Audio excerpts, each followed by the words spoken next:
Close your eyes for a moment.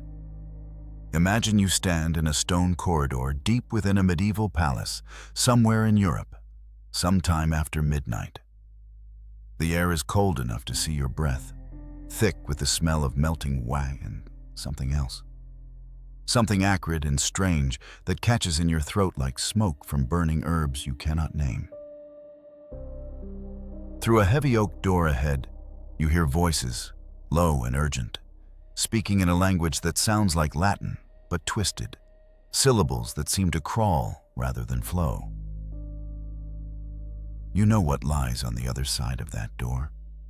You have heard the rumors whispered in the servants' quarters, seen the hooded figures arriving after dark, noticed the strange symbols chalked onto flagstones and hastily scrubbed away before dawn.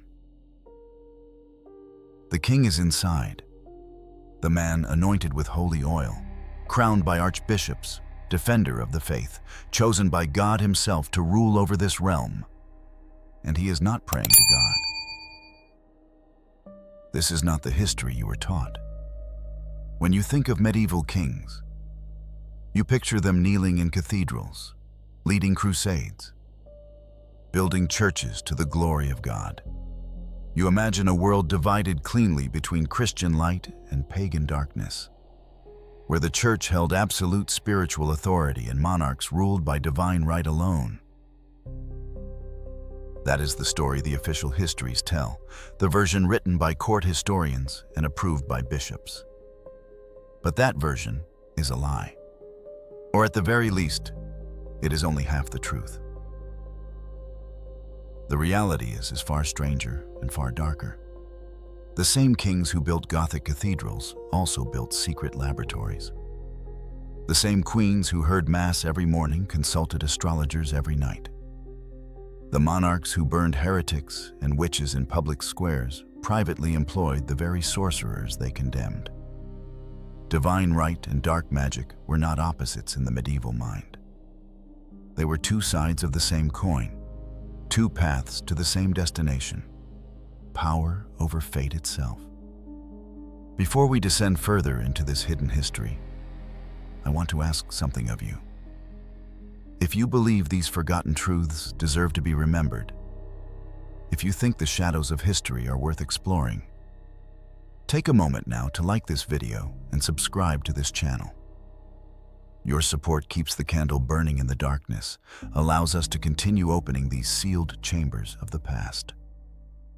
And tell me in the comments, where are you watching from? And what time is it where you are? There is something fitting about exploring these nocturnal secrets together, scattered across the world, but united in the dark. Tonight, we will walk the corridors of power where Christianity and the occult met in secret. We will meet the astrologers who whispered prophecies into royal ears, the alchemists who promised to turn lead into gold, the necromancers who claimed to summon the spirits of the dead. We will discover how these practices, officially condemned as demonic, were not the exception, but the rule among Europe's most powerful rulers. And we will ask the question that haunts every throne room and every crown. When you have all the power the world can give, why do you still reach for more? To understand why kings turned to dark magic, you must first understand what it meant to be a king in medieval Europe. You were not simply a powerful person. You were a sacred being, chosen by God, anointed with holy oil in ceremonies that dated back to biblical times. When you placed the crown on your head, you became something more than human. A bridge between heaven and earth, God's representative in the mortal realm. Your touch could heal the sick. Your word was law. Your very presence was considered holy. But here is the terrible paradox at the heart of medieval kingship. The more divine you were supposed to be, the more vulnerable you actually were. You could be poisoned by a trusted advisor, assassinated by a rival, overthrown by your own son. Your heir could die in infancy. Your kingdom could fall to plague or famine. Your armies could be defeated by enemies you believed God Himself had ordained you to conquer. Divine right meant nothing if you were dead. Sacred kingship offered no protection against a dagger in the dark or a cup of wine laced with arsenic.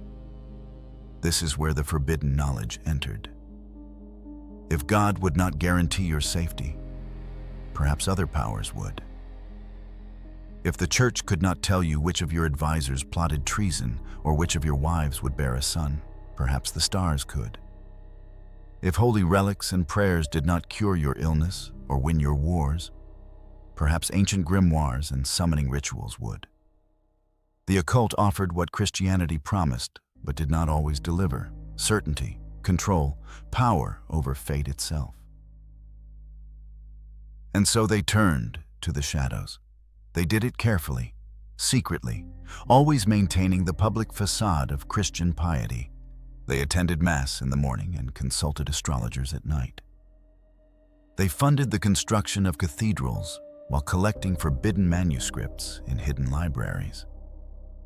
They burned accused witches in public while employing court magicians in private.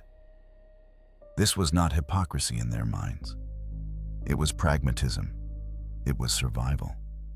It was the desperate attempt of powerful people to become even more powerful, to control not just kingdoms, but destiny. The figures they turned to occupied a strange position in medieval society. Astrologers, alchemists, and court magicians were simultaneously respected and reviled, honored and feared. They were learned men, often scholars who had studied at universities, who could read Latin and Greek and Arabic, who possessed knowledge of mathematics, astronomy, medicine, and natural philosophy. They were the scientists of their age, the intellectuals, the experts. But their expertise strayed into dangerous territory. They did not simply observe the stars. They claimed the stars controlled human fate. They did not just study the properties of metals. They sought to transmute them through processes that involved not just chemistry, but ritual, not just heat, but incantation. The Church condemned these practices officially. The Bible explicitly forbade divination, necromancy, and sorcery. Numerous papal bulls declared astrology a heresy, alchemy a delusion, magic a sin punishable by excommunication or death. But even the Church's position was more complicated than it appeared. Many bishops and cardinals themselves consulted astrologers for medical advice, since medieval medicine was deeply tied to astrological theory. Popes employed court astrologers to determine auspicious dates for important ceremonies.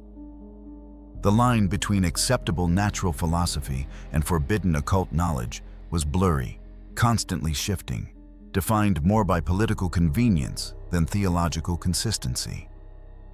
This ambiguity created space for the occult to flourish at the highest levels of power. A king could justify consulting an astrologer as seeking medical advice or making use of natural knowledge about celestial influences. An alchemist could present his work as natural philosophy, the study of God's creation, rather than demonic magic. A court magician could frame his rituals as prayers, his incantations as Latin liturgy, his summoning circles as nothing more than complex religious symbolism. As long as the facade was maintained, as long as the correct words were used and the proper authorities were consulted, the practice could continue. And continue it did. From Scotland to Italy, from England to Bohemia, the crowned heads of Europe sought power from sources the Church officially condemned. They did not see themselves as heretics or devil worshippers. They saw themselves as rulers doing what rulers have always done, using every available tool to maintain and expand their power. If God granted them divine right, then surely God would not object to them using all of creation, including the hidden knowledge of the stars and the secret properties of matter, to fulfill their divinely ordained role. This is the threshold we cross tonight. Behind us lies the comfortable story of Christian kings ruling by God's grace alone. Ahead lies the darker truth, a world where the crown and the pentagram were never as far apart as the history books pretend, where the most pious monarchs were also the most desperate seekers of forbidden knowledge, where political power and occult practice were bound together in a marriage as old as civilization itself. The door to that secret chamber is open. The candles are lit. The ritual is about to begin. And the question remains: when those who rule the world still seek power beyond it, what does that tell us about of power, the limits of authority, and the eternal human hunger for control over fate? Welcome to the hidden history of cursed royalty. The shadows are deeper than you imagined, and the kings who walked through them were far stranger than any fairy tale villain. Picture this: the North Sea, October 1590. A royal ship fights its way through waves that rise like walls of black glass, crashing down with the weight of mountains. Lightning splits the sky, illuminating a scene from the Book of Revelation. The vessel pitching nearly vertical, sailors screaming prayers that are torn away by the wind.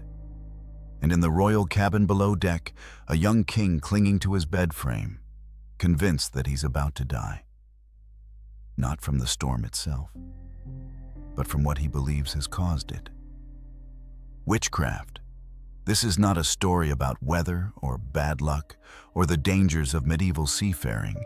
This is a story about how a single journey across a violent sea transformed a king into a witch hunter, how personal terror became national policy, and how one man's obsession with the demonic would change the course of British history. His name was James, and before he became James I of England, he was James VI of Scotland. He was 24 years old, newly married, and absolutely convinced that a coven of witches had gathered in a church at midnight to summon demons and sink his ship. He was not entirely wrong to be afraid.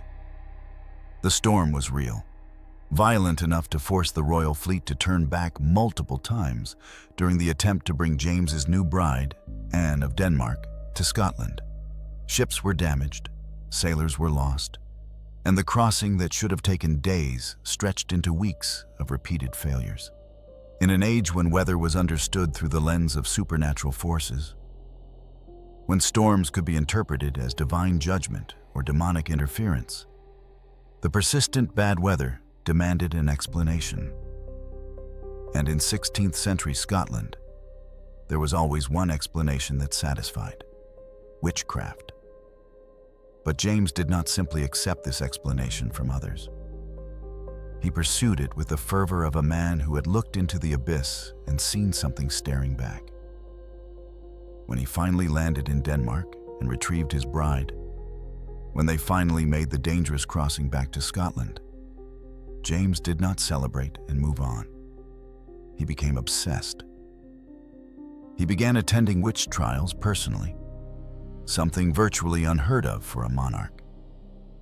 He questioned the accused himself, listening to their confessions, studying their testimony, building in his mind a comprehensive picture of how witchcraft operated and how it threatened his kingdom. The trial that changed everything took place in North Berwick, a coastal town in Scotland, in 1590. More than 70 people were accused of gathering in the local church on Halloween night to perform a ritual specifically designed to murder the king. The details of their alleged crimes read like something from a nightmare. They had christened a cat with the name of the king, bound parts of a dead man's body to the animal and thrown it into the sea while chanting curses. They had attempted to poison the king by obtaining his clothing and treating it with toad venom. They had sailed in sieves across the ocean to raise the storms that endangered the royal fleet.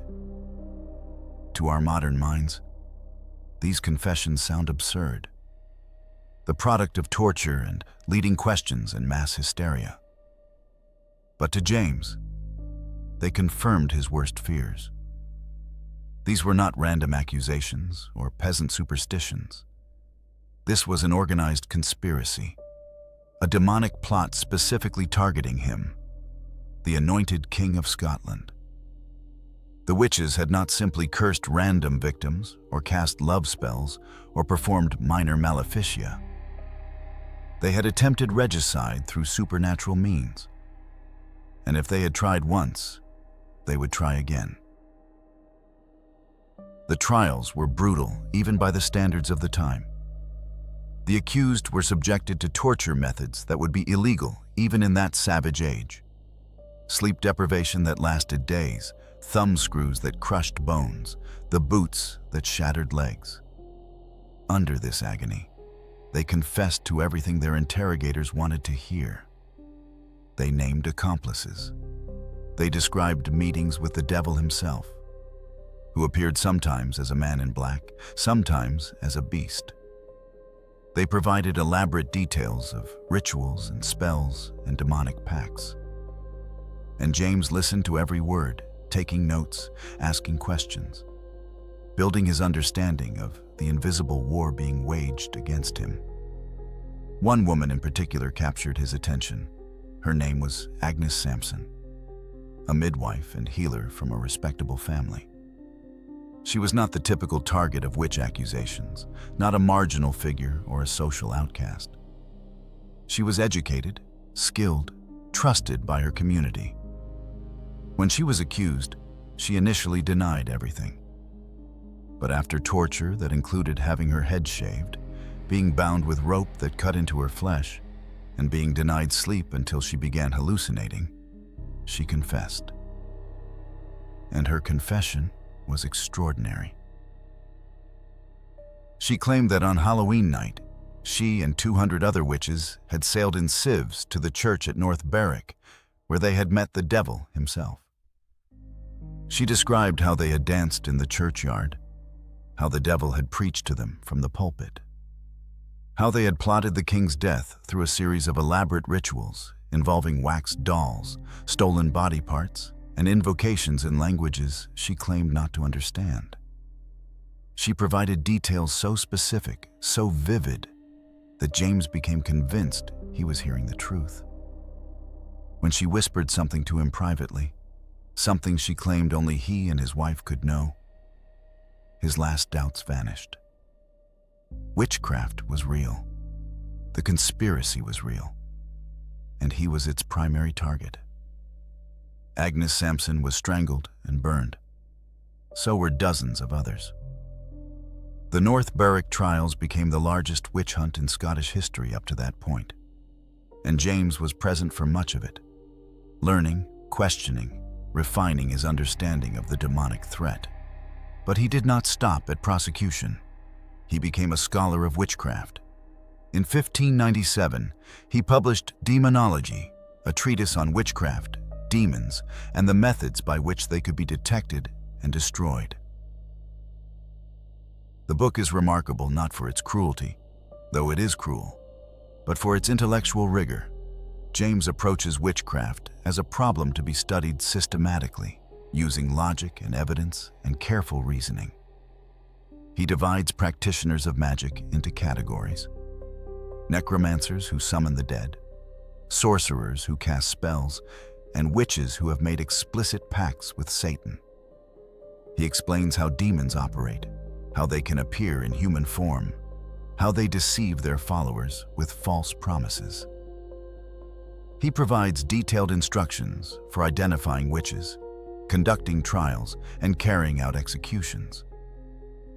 He argues passionately that to tolerate witchcraft is to tolerate treason against God and King, that mercy toward witches is itself a form of evil.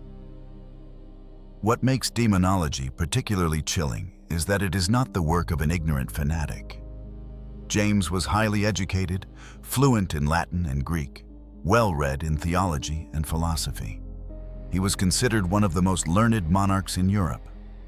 His book cites classical sources, biblical passages, contemporary scholarship. He anticipates counter-arguments and addresses them logically. He presents himself not as a witch hunter driven by superstition, but as a rational man forced by evidence to accept an uncomfortable truth: that witches are real, that they are numerous, that they pose an existential threat to Christian society, and that they must be destroyed without mercy. When James became King of England in 1603, he brought his obsession with him.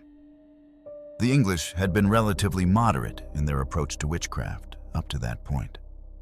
Witch trials occurred, but executions were rare, and the laws were less severe than in Scotland or continental Europe. James changed that. In 1604, he pushed through a new Witchcraft Act that made the practice of witchcraft itself a capital offense, not just the harm caused by it. Consulting with witches or employing them for any purpose became punishable by death. The law unleashed a wave of prosecutions across England. But here is where the story takes an unexpected turn. As James aged, as the immediate terror of the North Berwick trials faded into the past, his certainty began to crack. He started to notice things. He saw how accusations of witchcraft could be weaponized, used to destroy personal enemies or settle old scores. He witnessed trials where the evidence was clearly fabricated, where the accused were obviously innocent victims of malice or delusion. He began to suspect that some of the very trials he had once championed were based on lies. The man who had written Demonology, who had attended torture sessions, who had pushed for harsher laws, slowly transformed into a skeptic. By the end of his reign, James was actually pardoning accused witches and criticizing overzealous prosecutors. He never recanted his belief in the reality of witchcraft, but he became convinced that false accusations were more common than genuine cases. The king who had unleashed the witch hunts became one of the few voices calling for restraint. It was too late, of course. The machinery he had set in motion continued long after his death. The laws he had championed remained on the books. The terror he had helped create would reach its peak decades later, long after he was gone. James I died in 1625, probably from a stroke, in his bed at Theobald's house in England. He died believing in witches, but also believing that most accused witches were innocent. He died having transformed both Scotland and England's approach to the occult, having written one of the most influential texts on demonology in European history, having personally attended interrogations and trials that sent dozens to their deaths. He died never quite understanding that the real monster in the North Berwick trials was not the devil in the church, but the king in the courtroom, listening to confessions extracted through unbearable pain and believing them to be truth. The story of James I is not simply about a king who believed in witches. It is about how personal trauma transforms into political terror, how fear becomes policy, how the powerful use supernatural threats to justify very earthly violence. It is about the thin line between faith and paranoia, between protecting your kingdom and destroying your subjects. And it is a reminder that the most dangerous witch hunters are not the ignorant or the superstitious, but the educated and the powerful, the ones who can dress their fear in the language of reason and make persecution look like justice. Imagine you are standing in Prague Castle on a winter night in 1606. Snow falls silently over the city, blanketing the medieval streets in white, muffling the sounds of the sleeping capital. But here, in the highest tower of the palace, the lights still burn. Through the windows, you can see the glow of furnaces, the flicker of candles, the strange colored light that comes from glass vessels filled with bubbling liquids. You can smell sulfur and mercury, burning charcoal and something sweet and sickly that might be phosphorus. And if you listen carefully, You can hear voices chanting in languages that have not been spoken aloud for centuries. Words from grimoires older than Christianity itself. The man who has commanded this nocturnal ritual is not a wizard or a sorcerer, though he employs dozens of both. He is Rudolf II, Holy Roman Emperor, King of Hungary, King of Bohemia, Archduke of Austria, the most powerful ruler in Central Europe. He wears the crown of Charlemagne. He commands armies that span from the Rhine to the Carpathians. He is descended from a line of emperors stretching back 400 years. And he is convinced that somewhere in this laboratory, in one of these alembics or retorts or athanors, lies the secret that will transform everything. The Philosopher's Stone, the key to transmutation, the power to turn lead into gold and grant eternal life. This is not a story about a mad king dabbling in pseudoscience. This is a story about how one man's obsession with the occult transformed an entire city into the alchemical capital of Europe. How the search for immortality and infinite wealth consumed an empire. And how the line between and magic, between faith and delusion, became so blurred that even the emperor himself could not tell where one ended and the other began. Rudolf II did not simply tolerate alchemy. He built his entire reign around it, and in the process, he allowed his empire to collapse while he searched for gold that would never materialize. Rudolf was born in Vienna in 1552, the eldest son of Maximilian II, Holy Roman Emperor. From childhood, he was educated in the arts and sciences considered appropriate for a future emperor: Latin, theology, law, military strategy. But Rudolf's interests drifted toward subjects his tutors found troubling. He collected books on astrology and alchemy, studied the works of Paracelsus and Agrippa, showed more interest in the movements of planets than the movements of armies. When he became emperor in 1576 at the age of 24, those who knew him well already suspected that his reign would be unusual. They had no idea how unusual it would become. Rudolf moved the imperial capital from Vienna to Prague in 1583, officially because Prague was more centrally located and easier to defend. The real reason was that Prague, with its labyrinthine streets and Gothic architecture, with its history of Jewish mysticism and its reputation as a place where the veil between worlds was thin, felt like the right setting for what Rudolf intended to do. He was going to gather the greatest minds in Europe, the scholars who understood the hidden properties of, and together they would unlock the secrets that had eluded humanity since the fall of Adam. They would find the Philosopher's Stone. They would achieve the great work. They would transform base metal into gold and discover the elixir of life. The men who answered Rudolf's call were a strange collection of geniuses, charlatans, mystics, and madmen. John Dee arrived from England, the mathematician and astrologer who claimed to speak with angels through a crystal ball. His companion Edward Kelly came with him, a convicted forger who wore a cap to hide the stumps where his ears had been cut off as punishment, but who claimed to possess the secret of transmutation. Tycho Brahe, the greatest astronomer of the age, set up his observatory in Prague, mapping the heavens with unprecedented precision while simultaneously casting horoscopes for the emperor.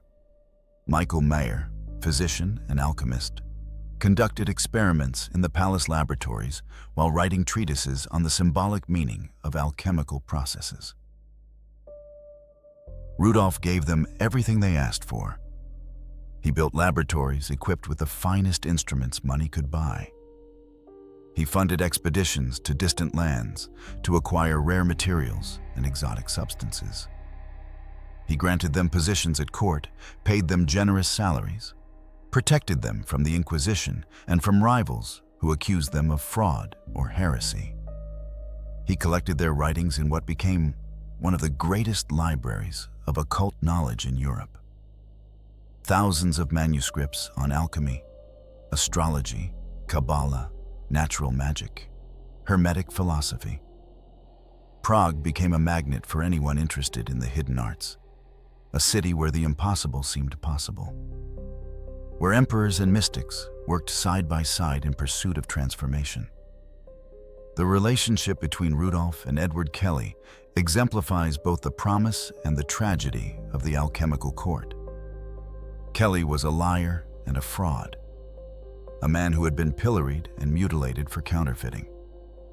But he was also a skilled manipulator who understood exactly what Rudolf wanted to hear. He claimed to possess a mysterious red powder, a sample of the Philosopher's stone itself, which could transmute base metals into gold. He demonstrated this transformation for Rudolf multiple times, producing small quantities of gold from lead in carefully staged performances. Modern analysis suggests he was using sleight of hand, concealing gold dust in specially designed crucibles. But Rudolf believed. He believed so completely that he imprisoned Kelly when the alchemist tried to leave Prague, keeping him locked in a tower and demanding that he produce more of the miraculous powder. Kelly died in that tower in 1597 or 1598, the exact date uncertain, either from injuries sustained trying to escape or from mercury poisoning accumulated through years of alchemical experiments. Rudolf mourned him. The emperor who had imprisoned a charlatan and driven him to death or suicide mourned him as one might mourn a lost prophet, convinced that if Kelly had only lived longer, had only shared his final secrets, the great work would have been achieved. This was the madness at the heart of Rudolf's court. The inability to distinguish between genuine scholarship and elaborate fraud, between the study of and the pursuit of impossible dreams. But not everyone at Rudolf's court was a charlatan. Tycho Brahe was a legitimate genius whose astronomical observations would later provide Johannes Kepler with the data needed to formulate the laws of planetary motion. John Dee, despite his obsession with angelic communication, was a serious mathematician whose work influenced navigation and cryptography. The physicians and natural philosophers Rudolf employed made genuine contributions to chemistry and medicine. The problem was that in Prague, all of these pursuits, the fraudulent and the genuine, the mystical and the empirical, were mixed together in a way that made them impossible to separate. An astronomer would spend the morning making precise measurements of Mars and the afternoon casting a horoscope. A physician would study human anatomy in the morning and attempt to summon planetary spirits in the evening. And magic, investigation, and incantation existed in the same space, performed by the same people, with the same ultimate goal: to understand and control the hidden forces that governed reality. While Rudolf pursued gold in his laboratories, his empire was falling apart. The Protestant Reformation had split the Holy Roman Empire into hostile camps. The Ottoman Empire was expanding into Hungary. Rebellions erupted in Bohemia and Austria. Rudolf's brothers and cousins plotted against him, seeing his obsession with alchemy as weakness, as madness, as proof that he was unfit to rule. And they were not entirely wrong. Rudolf spent vast sums on his alchemical projects while his armies went unpaid. He neglected matters of state to attend laboratory demonstrations. He isolated himself in Prague Castle, surrounded by astrologers and alchemists, while the real world outside his windows descended into chaos. In 1611, Rudolf's brother Matthias forced him to abdicate most of his titles, leaving him only the hollow crown of Bohemia. Rudolf died in 1612, alone in Prague Castle, surrounded by his collections of curiosities and his libraries of occult texts, having never found the Philosopher's stone, having never transmuted lead into gold, having never achieved immortality. His empire fragmented, 6 years after his death, the 30 Years' War began in Prague, a conflict that would devastate Central Europe and kill millions. The alchemical dream that Rudolf pursued so obsessively produced nothing but bankruptcy, political collapse, and human suffering. But here is the strange epilogue to Rudolf's story. The community of scholars he gathered in Prague, the laboratories he built, the libraries he assembled, did contribute to human knowledge. The astronomical observations made at his court advanced our understanding of the cosmos. The chemical experiments, even the failed ones, accumulated data about the properties of matter.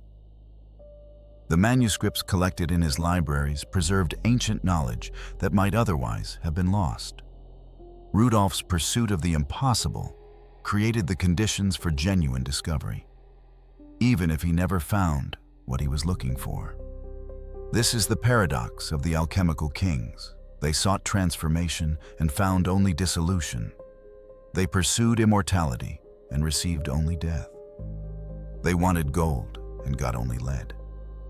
But in their failures, in their desperate attempts to transcend the limits of mortality and matter, they sometimes stumbled upon truths they were not looking for. Rudolf II was not a scientist. He was a dreamer who confused dreams with reality, who could not tell the difference between scholarship and fraud, between investigation and delusion. But in that confusion, in that strange mixture of the rational and the mystical, something new was being born. The slow, painful separation from magic, of chemistry from alchemy, of the study of from the worship of it. Rudolf did not live to see that separation complete. He died still believing in the philosopher's stone, still hoping for transmutation, still waiting for the great work to be achieved. The golden age he dreamed of never came. But the age of reason that would replace it was being forged in the furnaces of his laboratories, in the observations of his astronomers, in the slow realization that secrets would yield not to incantation, but to investigation, not to ritual, but to reason. Picture this: Paris, the Louvre Palace, midnight, June 30th, 1559. In a private chamber high above the sleeping city, a woman kneels before a mirror, not to admire her reflection, but to see beyond it. The mirror is black, polished obsidian brought from the New World at extraordinary expense, set in a frame inscribed with Hebrew letters and astrological symbols. Candles arranged in a specific pattern cast shadows that seem to move independently of their flames. The air is thick with incense, myrrh, and frankincense mixed with something darker, something that smells like earth and blood. The woman whispers words in Latin, then in what might be Greek, then in a language older than either, and she waits for the mirror to reveal what she desperately needs to know. Which of her sons will survive? Which will wear the crown? And which will die? Her name is Catherine de Medici, Queen of France, and she is neither mad nor superstitious. She is one of the most politically astute minds in Europe, a woman who has navigated the treacherous waters of French court politics for decades, who has survived the death of her husband and the rise of powerful enemies, who has held power through intelligence, ruthlessness, and an understanding that in a world of uncertainty, knowledge is the only true power. And in the 16th century, knowledge about the future comes not from political analysis or military intelligence alone, but from the stars, from prophetic visions, from the whispers of those who claim to see beyond the veil of time.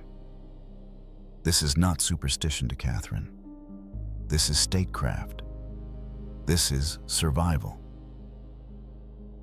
Catherine was born in Florence in 1519, the daughter of Lorenzo de Medici, Duke of Urbino, descended from the great banking family that had ruled Florence for generations. The Medicis were not simply wealthy.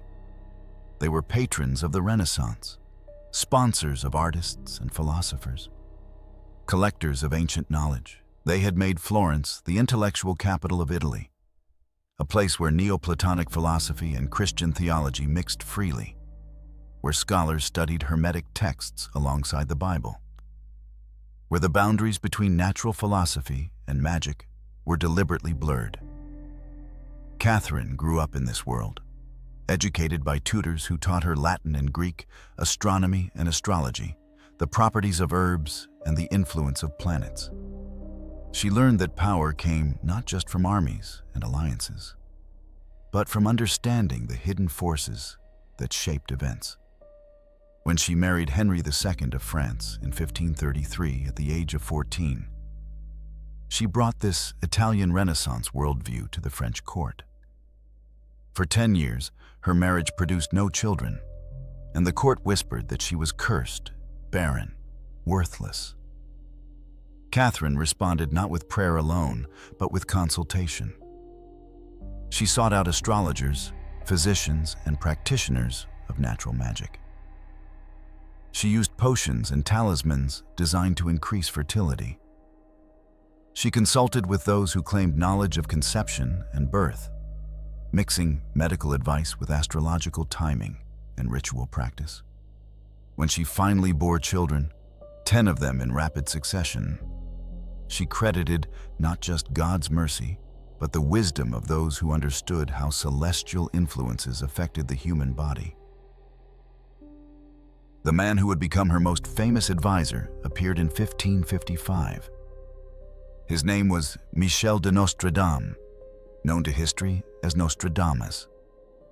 He was 52 years old, a physician and astrologer who had recently published the first edition of his prophecies, verses written in cryptic French that claimed to predict the future for centuries to come. Catherine summoned him to the French court, not because she believed in prophecy as entertainment, but because she needed to know what was coming. France was fracturing along religious lines, Catholic against Protestant, old noble families against new ambitious rivals. Her husband, the king, was strong but mortal.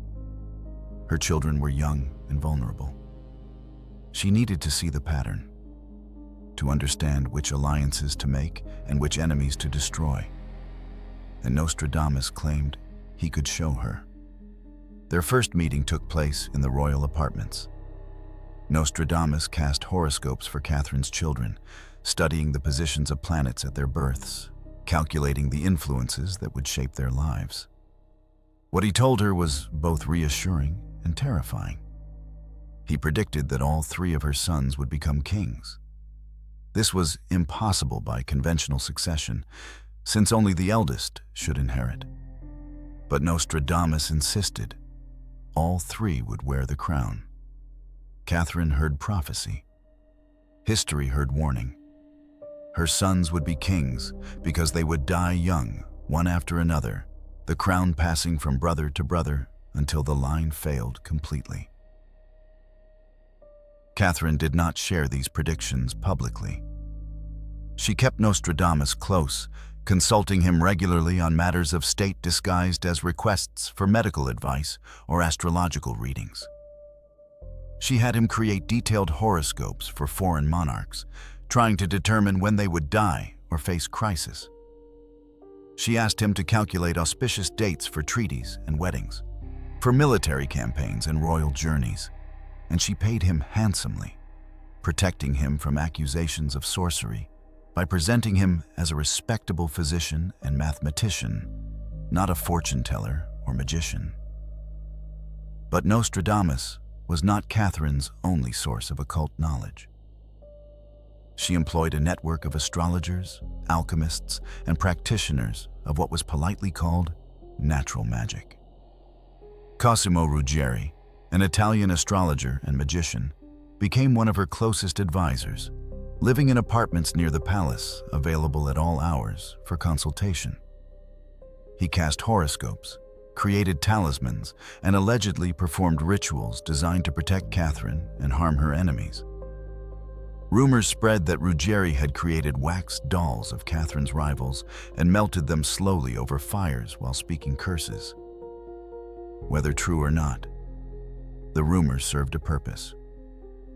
They made Catherine's enemies afraid, convinced that supernatural forces protected the queen and destroyed those who opposed her. Catherine also created physical spaces for her occult practices. In the Louvre, she built a secret chamber accessible only through hidden passages, a room where she could consult with her advisors away from the eyes of the court. She filled it with astrological instruments, magical texts, and objects of power. Mirrors for scrying, crystals for focusing spiritual energy, talismans inscribed with planetary symbols. She had a tower constructed at her palace of Chaumont, an astronomical observatory where Ruggieri could track the movements of celestial bodies and calculate their influences with precision. These were not whimsical projects. They were infrastructure for supernatural intelligence gathering, tools for seeing what conventional espionage could not reveal. The accusations against Catherine were vicious and persistent. Her enemies called her the Italian serpent, claimed she poisoned her rivals with exotic toxins brought from Florence, accused her of practicing black magic and making pacts with demons. Some of these accusations had basis, in fact. Catherine did employ poisoners, though this was standard practice among European nobility of the period. She did consult with astrologers and magicians, as we have seen. She did create secret chambers and conduct private rituals. But the accusations went further, claiming she sacrificed children, summoned demons, cursed her enemies with fatal illnesses. These claims were almost certainly false, propaganda designed to discredit a powerful woman who threatened the male-dominated power structure of French nobility. What was true was that Catherine believed in the power of the occult, not as religion, but as technology. She approached astrology the way a modern leader might approach intelligence reports or economic forecasts, as imperfect tools that nonetheless provided valuable information for decision-making. She used talismans and rituals, the way others used diplomacy and marriage alliances, as methods for achieving political goals. The fact that we now consider astrology pseudoscience and ritual magic superstition does not change the fact that in the 16th century, these were legitimate fields of study, practiced by educated people, based on philosophical systems that seemed as rational as any other. Nostradamus died in 1566, but his prophecy proved accurate. Catherine's eldest son, Francis II, died after ruling for only 1 year. Her second son, Charles IX, became king and died after 14 years. Her third son, Henry III, took the crown and ruled until he was assassinated in 1589. All 3 sons wore the crown. All 3 died young. All 3 failed to produce heirs. The Valois dynasty, which Catherine had fought so desperately to preserve, ended with Henry's death. Whether Nostradamus truly saw the future, or simply understood the political realities and health problems of the royal family well enough to make an educated guess, Catherine never knew. She died in 1589, months after Henry, having outlived all 3 of her sons, just as the prophecy predicted.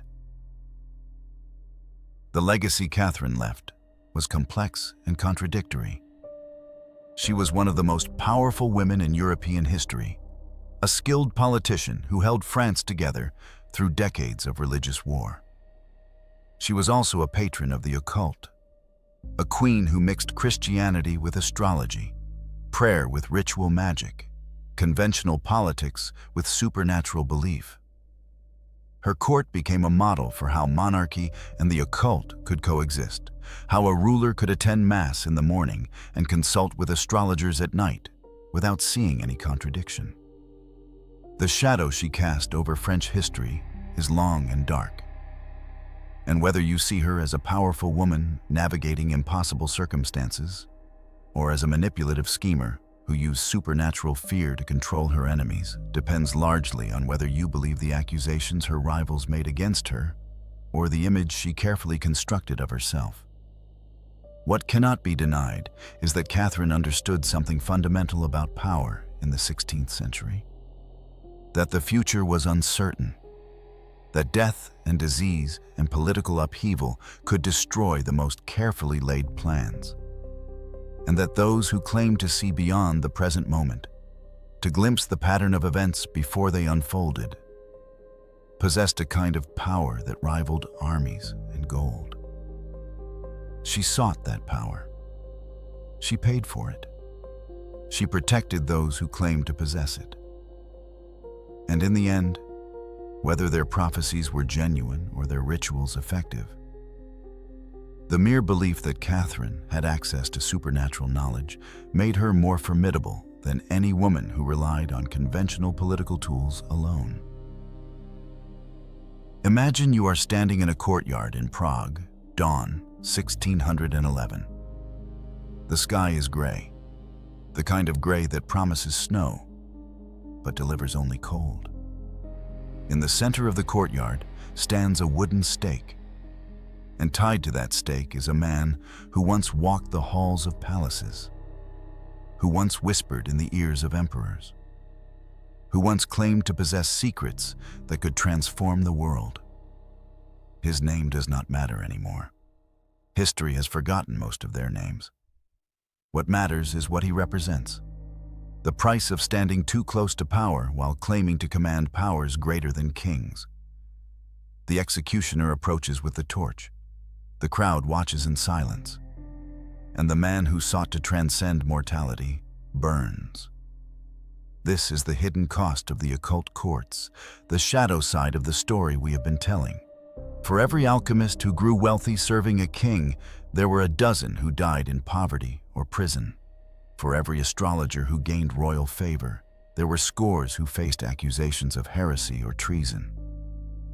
The monarchs we have met, James and Rudolf and Catherine, they survived their dalliances with dark magic because they wore crowns.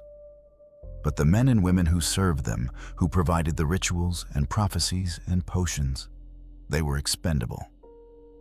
And when political winds shifted, when accusations needed to be deflected, when scapegoats were required, the occult advisors were the first to burn. John Dee, the great mathematician and mystic who served Queen Elizabeth I of England, provides a perfect example of how quickly royal favor could evaporate. Dee was no fraud. He was a legitimate scholar, one of the finest mathematical minds in Europe, an expert in navigation and cryptography whose work helped England dominate the seas. But he was also obsessed with angel magic, convinced that he could communicate with celestial beings through scrying and ritual invocation. Elizabeth tolerated this obsession, even encouraged it, seeing value in Dee's astrological advice and his claims of supernatural intelligence gathering. She protected him from accusations of sorcery, allowed him access to royal libraries and patronage. But when Elizabeth died in 1603 and James I took the throne, everything changed. James, as we have seen, believed in witchcraft and demonology, but he also believed that most practitioners were either frauds or in league with Satan. Dee fell into both categories in the new king's eyes. The protection he had enjoyed under Elizabeth vanished. His pension was revoked.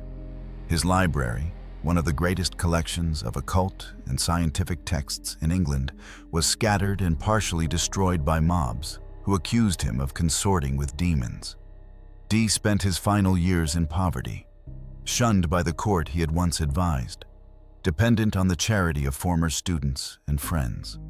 He died in 1608 or 1609, the exact date uncertain, in a rented room in Mortlake, surrounded by the remnants of his once magnificent library. A broken man who had reached too far and fallen too hard. Edward Kelly's fate, which we touched on earlier, was even grimmer. After demonstrating his supposed transmutations for Rudolf II, after becoming wealthy and titled, after building a mansion and living like nobility, Kelly tried to leave Prague. Perhaps he feared that his frauds would eventually be exposed, or perhaps he simply wanted to return to England with his fortune intact. Rudolf would not allow it. The emperor, desperate for more of the red powder that could supposedly turn lead into gold, imprisoned Kelly in a tower. For months, or perhaps years, the timeline is unclear. Kelly remained locked away, forced to continue his alchemical work, to produce the gold that Rudolf craved. When Kelly finally attempted escape, climbing down from the tower window on a rope made of sheets, he fell. Some accounts say he died immediately from the injuries. Others claim he survived for weeks, dying slowly from infection or from mercury poisoning accumulated through years of handling toxic alchemical materials. Either way, the man who had claimed to possess the greatest secret died a prisoner, his body broken, his promises unfulfilled. Cosimo Ruggieri, Catherine de Medici's astrologer and magician, survived Catherine by only a few years. After the Queen's death in 1589, Ruggieri lost the protection that had kept him safe from accusations of sorcery. He was arrested multiple times, accused of attempting to assassinate King Henry IV through magical means. The charges were almost certainly politically motivated, a way for Catherine's enemies to strike at her legacy by destroying her closest advisors. Ruggieri spent years in prison, his magical tools confiscated, his books burned, his reputation destroyed. He died in 1515, date uncertain, in the Bastille, or shortly after his release, an old man broken by imprisonment and torture, having outlived the power structure that had once made him untouchable. But the consequences fell not just on individuals. When rulers were exposed or accused of practicing forbidden arts, the repercussions could destroy entire courts and kingdoms. Consider what happened to the Knights Templar in the early 14th century. The Templars were a military religious order, wealthy and powerful, with connections throughout Europe. King Philip IV of France, desperate for money and seeing the Templars as both a rival power base and a source of plunder, orchestrated their destruction through accusations of heresy and occult practices. On Friday, October 13, 1307, Philip ordered the simultaneous arrest of Templars throughout France. The charges were spectacular: devil worship, idol veneration, secret rituals involving spitting on crosses and denying Christ. Under torture, many Templars confessed to these crimes, though most later recanted. It did not matter. Dozens were burned at the stake. The order was dissolved. Their wealth was seized. Whether the Templars actually practiced any form of occult ritual is irrelevant. The accusations of dark magic provided the justification needed to destroy them. The pattern repeated throughout European history. Occult accusations became weapons, tools for destroying political enemies, methods for seizing property or eliminating rivals. A nobleman could be brought down by whispers that he consulted with astrologers to determine when to assassinate the king. A queen could be discredited by rumors that she used love potions or employed witches. The evidence did not need to be strong. The accusation itself was enough to start an investigation. And once investigation began, torture could produce whatever confession was required. The occult, so useful to monarchs as a source of secret knowledge and supernatural protection, became a trap that could destroy anyone who engaged with it too openly. The madness that sometimes consumed royal practitioners of the occult was perhaps the cruelest consequence of all. Rudolf II, as we have seen, descended into paranoia and isolation during his final years. Convinced that his family and advisors plotted against him, unable to distinguish between genuine threats and delusional fears. Some historians attribute this to mental illness unrelated to his occult interests.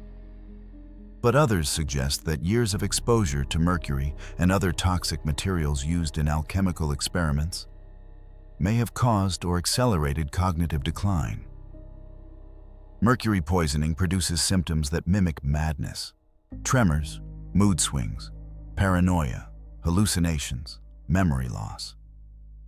The alchemists who sought immortality may have shortened their lives and destroyed their minds with the very substances they believed would transform them. Charles VI of France, who ruled from 1380 to 1422, suffered episodes of madness so severe that he sometimes did not recognize his own wife or children. Believed he was made of glass and would shatter if touched, and once ran through the palace corridors, howling like a wolf. His mental illness was likely unrelated to occult practices, possibly schizophrenia or bipolar disorder. But his court interpreted his condition through the lens of supernatural influence. Astrologers and physicians debated whether planetary alignments had caused his madness.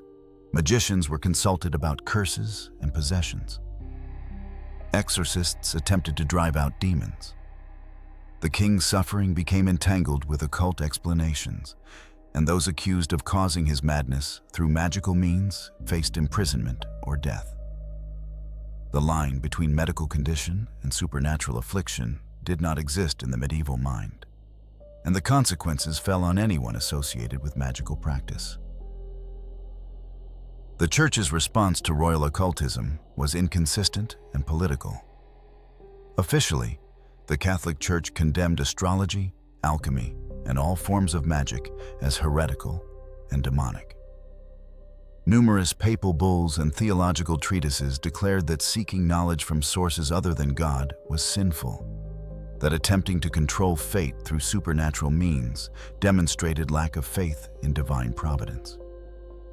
But in practice, the Church often tolerated or even participated in these activities when it suited political purposes. Popes employed court astrologers. Cardinals collected alchemical texts. Bishops consulted with physicians who practiced astrological medicine. The condemnation was strongest when occult practices threatened church authority or when political enemies needed to be destroyed. The same ritual that was natural philosophy when performed for a friendly king became demonic sorcery when performed for an enemy. This hypocrisy, this gap between official doctrine and actual practice, created an environment of perpetual danger for anyone involved in occult activities. You could never be certain whether your work would be praised as natural philosophy or condemned as heresy. The same knowledge that brought you royal patronage one day could lead to the stake the next.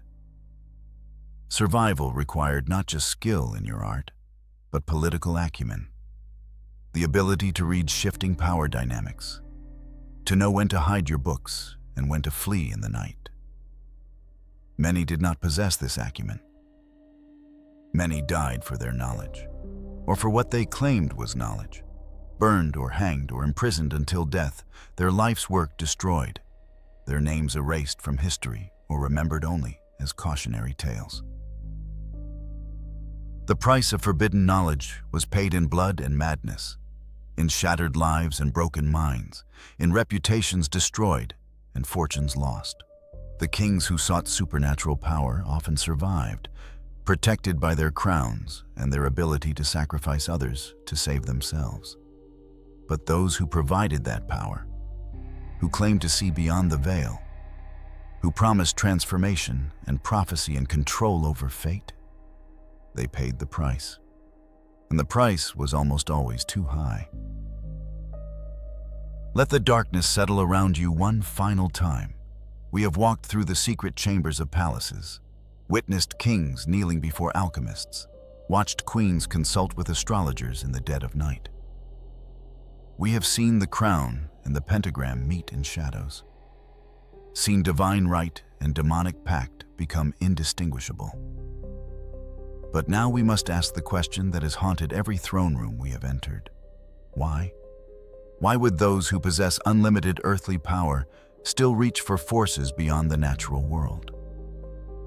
Why would kings chosen by God still seek favor from older, darker powers? The answer reveals something fundamental about the power itself. Something that has not changed from the 16th century to today. Something that continues to echo through the corridors of power in ways we pretend not to see. The simple answer is that earthly power is never enough because earthly power cannot grant what every ruler ultimately desires. Certainty. A king can command armies, impose laws, build empires that span continents. But he cannot command fate. He cannot know whether his heir will survive infancy, whether plague will devastate his kingdom, whether the enemy gathering at his borders will strike next month or next year. He cannot see betrayal before it happens, or predict which advisor whispers poison in the darkness. Conventional intelligence gathering, spies and informants, and intercepted messages provides fragments of information, puzzle pieces that never quite form a complete picture. But the occult promises totality. The stars do not lie, or so the astrologers claim. The spirits speak truth, or so the necromancers insist. The future can be known, fate can be controlled, death itself can be defeated. These promises are irresistible to anyone who understands that their power, however vast, is ultimately fragile. But there is a deeper answer, one that goes beyond pragmatic concerns about security and succession. The occult appeals to something in the human soul that does not disappear when we gain worldly power. It appeals to the part of us that refuses to accept limits, that rebels against mortality, that demands to know what lies beyond the visible world.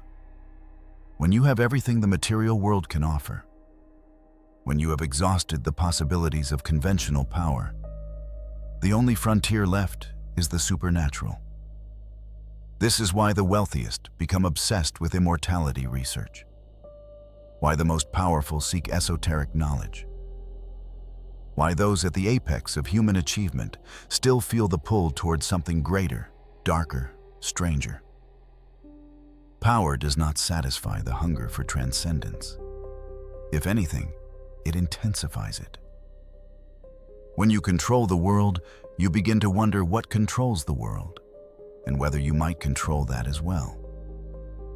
The patterns we have observed in medieval Europe have not disappeared. They have simply adapted to new contexts, new vocabularies, new justifications. The modern equivalent of Rudolf's alchemical laboratory is the billionaire funding life extension research, seeking not the philosopher's stone, but genetic modification, cryogenic preservation, digital consciousness upload. The contemporary version of Catherine's astrologers are the futurists and trend forecasters, the artificial intelligence systems that claim to predict social movements and market crashes, the data analysts who promise to reveal patterns invisible to human observation. The spiritual descendants of John Dee are the intelligence analysts who use satellite imagery and digital surveillance to see what was once invisible, who claim to pierce the veil not through crystal balls, but through quantum computers and machine learning algorithms. The vocabulary has changed from Latin incantations to technical jargon, from planetary influences to algorithmic predictions, from demonic summoning to artificial intelligence. But the underlying impulse remains identical: the belief that there exists hidden knowledge, accessible only to initiates, that can grant power over fate itself. The modern powerful do not consult astrologers, or at least they do not admit to it publicly. But they do employ futurists and strategic forecasters. They do invest billions in technologies designed to predict human behavior. They do seek advice from those who claim to see patterns that others miss. The terminology is secular, scientific, respectable, but the function is the same. These are the court magicians of the 21st century, promising what magicians have always promised: knowledge of the future, control over uncertainty, power beyond the merely political. Consider the fascination among the powerful elite with certain esoteric philosophies and practices. Meditation and mindfulness techniques borrowed from Eastern traditions have become standard practice in Silicon Valley boardrooms, not for spiritual enlightenment, but for enhanced cognitive performance and competitive advantage. Psychedelic substances, once associated with counterculture rebellion, are now embraced by tech entrepreneurs and hedge fund managers as tools for creative breakthrough and psychological optimization. Biohacking, the attempt to optimize human biology through diet, supplements, technology, and experimental procedures, represents the alchemical impulse translated into the language of modern. The goal is still transformation, still transcendence, still the belief that through secret knowledge and hidden techniques, one can surpass normal human limitations. The conspiracy theories that flourish in the modern world often center on this intersection of power and the occult. Secret societies supposedly control world events from the shadows. Wealthy elites allegedly participate in bizarre rituals and ceremonies. Hidden knowledge is hoarded by the powerful to maintain their dominance. These theories are usually dismissed as paranoid fantasies, and most specific claims are indeed false or wildly exaggerated. But they persist because they tap into something people intuitively understand: that those with extreme power often do seek extreme forms of knowledge, that the boundary between the rational and the mystical becomes blurry at the highest levels, that the powerful have always been drawn to practices and beliefs that seem irrational to outsiders, but make perfect sense within the logic of absolute power, seeking absolute control. The history we have explored demonstrates that this is not new. Kings did consult with astrologers while burning witches. Emperors did fund alchemical research while leading Christian armies. Queens did perform scrying rituals while attending Mass. The hypocrisy was not accidental. It was structural, built into the of power itself. Public piety and private pursuit of forbidden knowledge were not contradictory. They were complementary strategies for maintaining control in an uncertain world. The public display of conventional religious belief legitimized authority in the eyes of the masses. The private pursuit of occult knowledge provided competitive advantage over rivals. Both were necessary, both were tools, and both were wielded without any sense of contradiction by those sophisticated enough to understand that consistency is a luxury only those without power can afford. This is perhaps the most unsettling realization: that the cynicism and pragmatism we associate with modern politics is not modern at all. The kings and queens who dabbled in dark magic were not naive believers. They were calculating operators who used every available tool to maintain and expand their power. They did not necessarily believe in astrology or alchemy the way a peasant believed in the local saint. They believed in results. They believed in advantage. They believed that if there was even a small chance that these practices might provide useful information or effective intervention, then the investment was worthwhile. This is the same logic that drives modern powerful figures to fund speculative research, to consult with futurists making wild predictions, to experiment with unproven technologies. Not faith, but calculated risk. Not superstition, but strategy. So what has changed between Rudolf's Prague and our present world? The methods have become more sophisticated. The language has become more secular. The practices have been repackaged as, or self-improvement rather than magic. But the fundamental dynamic remains.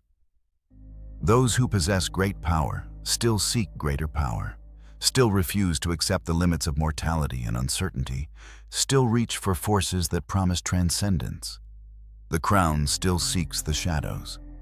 It just does so with better public relations, with more plausible deniability, with explanations that sound rational rather than mystical.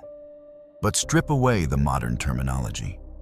Look past the scientific justifications, and you find the same desperate hunger that drove James to torture confessions from accused witches, that led Rudolf to bankruptcy in pursuit of gold, that convinced Catherine to consult mirrors for visions of the future.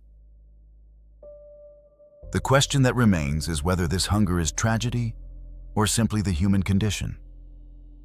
Is the drive to transcend limits, to control fate, to seek power beyond the merely political, a flaw that destroys those who indulge it, or is it the engine of progress, the force that pushes humanity beyond comfortable ignorance into uncomfortable truth? The kings we have met paid terrible prices for their obsessions. But their courts also produced genuine advances in astronomy, medicine, chemistry. Their desperate search for supernatural power sometimes stumbled upon natural knowledge. Their failures were spectacular, but their failures also mapped the boundaries of the possible, showed what did not work so that future generations could try something else. Perhaps the real lesson is simpler and darker. Power corrupts not because it makes people evil, but because it makes them desperate. When you have everything to lose, when your position is precarious despite appearances, when you know that death comes for kings as surely as for peasants, you will grasp at anything that promises security. The occult has always been there, waiting for that desperation, offering solutions that cannot be proven false until it is too late. And it will continue to be there, adapting its promises to each new age, speaking the language that each generation finds credible, offering the same ancient lie in modern clothing: that fate can be controlled, that death can be defeated, that the right knowledge, the right ritual, the right technique will grant you power over the forces that control us all. If you found value in this exploration of the shadows, where power and the occult meet, take a moment to subscribe. Your support allows us to continue opening these hidden chapters of history. And tell me in the comments, do you think the powerful today are fundamentally different from the cursed royalty of the past? Or are we simply better at hiding the same old hunger? Where are you watching from? And what time is it where you are? The candle burns low now. The shadows lengthen. The kings and queens we met tonight are centuries dead, but the questions they embodied remain alive. Every age produces its own version of the occult court, its own marriage of power and forbidden knowledge. The names change, the methods evolve, but the hunger persists. And the shadows wait patiently for the next generation of the powerful to step into the darkness, seeking what mortals have always sought: dominion over fate itself. Until next time, sleep well if you can. This has been Echoes of the Old World.